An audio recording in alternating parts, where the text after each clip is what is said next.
Kahtlemata on see väga oluline toetusavaldus Iraani rahvale. Ja mul on hea meel, et meil on selles suhtes nagu üle saali konsensus. Aga küsimus ei ole muidugi nii lihtne, et me saaksime selle panna ainult teatud moraalsesse raamistikku ja mõista hukka vägivalla demonstrantide vastu.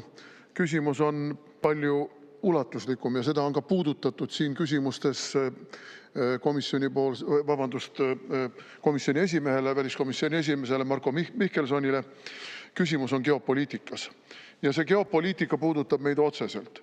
Küsimus on selles, et meil ei ole tegemist mingisuguse väikese ja tähtsusetu ja vaese riigiga, vaid meil on tegemist riigiga, kus on 92,5 miljonit elanikku, kus on maailma ühed arvestatavad naftavarud, gaasivarud, mis on geopoliitiliselt lukk Pärsia lahte ehk teatud transporditeedele.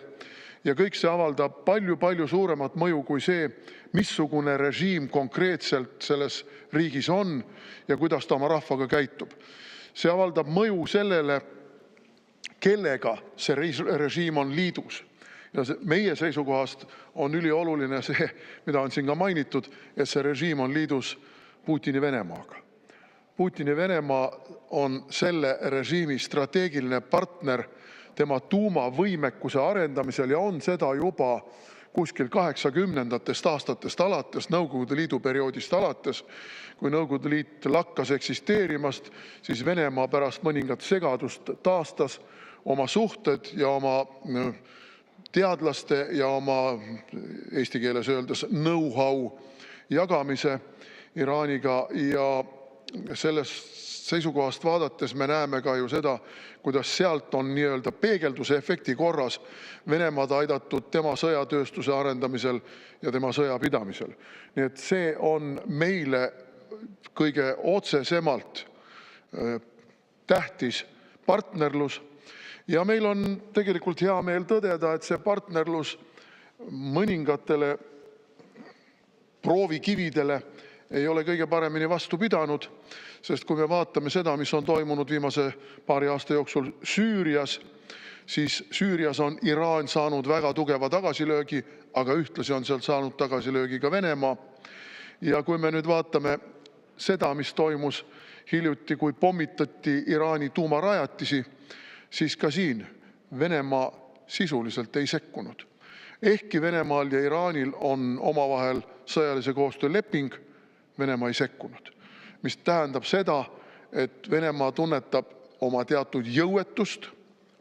Venemaa tunnetab, et seda režiimi toetades, avalikult toetades on tal oht löögi alla seada oma teisi tähtsaid geopoliitilisi initsiatiive ja seepärast Venemaa ei toetanud kõrgendatud profiiliga Iraani ja ei toeta ka praegu. Võime tuua siin ka näite sellest, kuidas Venemaa ei ole toetanud Venezuelat. Siin kurjad keeled kõnelevad, et Venemaa on Venezuela vahetanud Ukraina vastu. Kas see tõele vastab, seda me saame näha mingis tulevikus, aga see on suur geopoliitika. Ja selles geopoliitikas, ma arvan, me oleme ennast positsioneerinud selle avaldusega ajaloo õigele poolele. Sest kui ma olen rääkinud mõnede inimestega, kes tunnevad päris hästi Donald Trumpi ja tema mõttemaailma, siis Donald Trumpi, ütleme nii, kõige tõsisemaks ohuks Ameerikale ja Ameerika tulevikule peab ta Hiinat. Aga nende ohtude nimekirjas on üpris kõrgel kohal ka Iraan.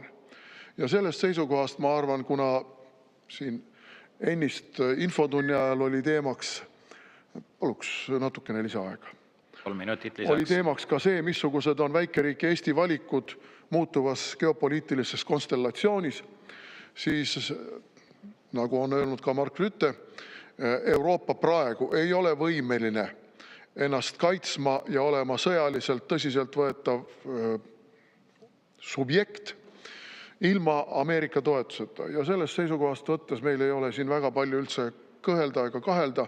Ühelt poolt kõik need moraalsed imperatiivid, millest rääkis proua Rõivas, teiselt poolt kahtlemata kõik need geopoliitilised ja sõjalised momendid, millest rääkis Marko Mihkelson, ja kolmandat pidi loomulikult see, et ajaloo õigel poolel olemine tähendab täna seda, et me toetame Ameerika Ühendriikide poliitikat nende riikide suhtes, kes käituvad, kuidas ma nüüd ütlen, jõhkralt oma rahva suhtes ja seavad ohtu maailma tasakaalu, uue tasakaalumehhanismi kujunemise tervikuna. Ja ma arvan, et selles mõttes me oleme siin kõik enam-vähem ühel meelel ja toetame ka selle avalduse hääletamisel selle avalduse vastuvõtmist. Aitäh!